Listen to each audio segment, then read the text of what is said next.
Let us discuss about the reforms of Rajaram Mohan Rai. He advocated monotheism, he opposed meaningless rituals, he given importance to individual dignity. He opposed polygamy, he opposed child marriage. We can take good things from anywhere. This is only advocated in Vedas and Upanishad. Given importance to English education to welcome the Europeans' thinking process. He established schools and Vedanta College in Calcutta. Rabindranath Tagore called him as harbinger of modern India, progenitor of social reformation movement, prophet of Indian nationalism. Akbar II called him as Raja.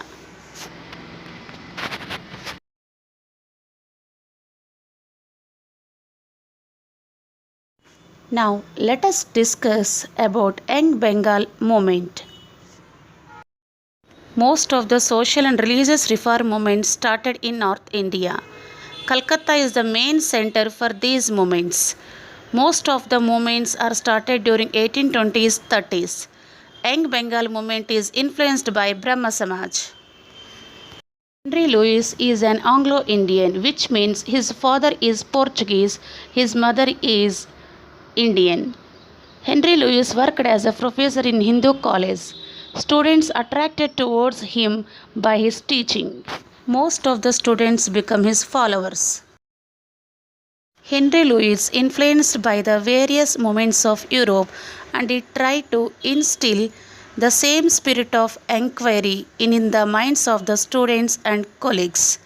He published a number of textbooks to inculcate new education system, but number of the traditional opposed this.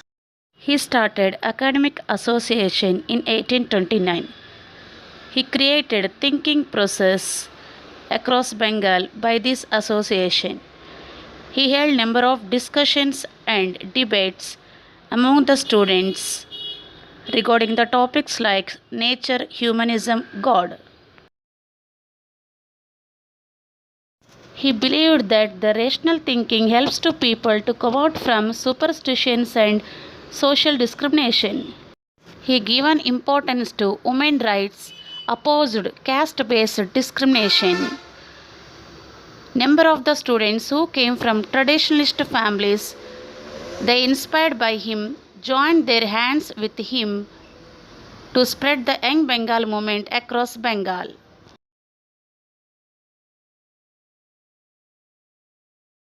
He resigned for his post due to the pressure from his colleagues and his opponents. They felt the students are corrupting by the teachings of Henry Louis. Henry Louis died on May 22nd due to the cholera.